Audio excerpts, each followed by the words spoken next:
Монгол улсын засаг захиргаа нутаг дэвсгэрийн нэгж түүний удирдлагын тухай хуульд зааснаар 29-р зүйл нутгийн өөрийн удирдлагыг хэрэгжүүлэх эргэний эрх. 29-ийн 1 эргэн Монгол улсын үндсэн хуулийн 3-р зүйлийн 1 дахь хэсэг, 14-р зүйл, 16-р зүйлийн 9 дахь хэсэг заасны дагуу шууд болон төлөөллийн байгууллагаараа уламжлан нутгийн өөрийн удирдлагыг хэрэгжүүлэхэд оролцох хэрэгтэй. 30-р зүйл нутгийн өөрөө удирдах ёсыг хэрэгжүүлэх хэлбэр. 31 иргэдийн төлөөллийн байгууллагын чиг үүргийг аймаг, сум, нийслэл, дүүргийн иргэдийн төлөөлөгчдийн хурал хэрэгжүүлнэ.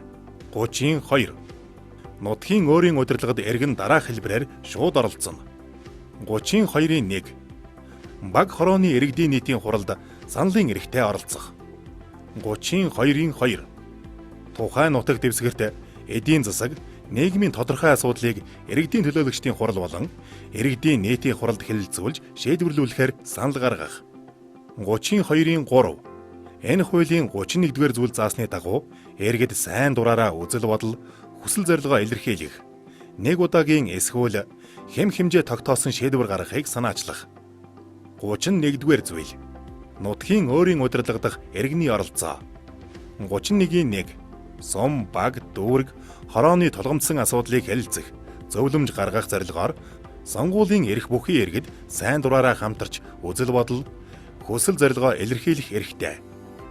31-ийн 2 энэ хуулийн 31-ийн 1 заасны дагуу гаргасан санал зөвлөмжийг сум дүүргийн иргэдийн төлөөлөгчдийн хурал, баг хорооны иргэдийн нийтийн хурал хэлэлцэх үүрэгтэй. 31-ийн 3 эргэн сум дүүргийн эдийн засаг, нийгмийн тулгамдсан асуудлаар нэг удаагийн эсвэл хэм хэмжээ тогтоосон шийдвэр гаргахыг санаачлах эрхтэй. Энэ санаачлагыг сумын сонгуулийн эрх бүхий иргэдийн 10-аас доошгүй, дүүргийн сонгуулийн эрх бүхий иргэдийн 5-аас доошгүй хувь нь дэмжих. Гарын үсэг зурсан тохиолдолд сум дүүргийн иргэдийн төлөөлөгчдийн хурал хэлэлцэх үүрэгтэй.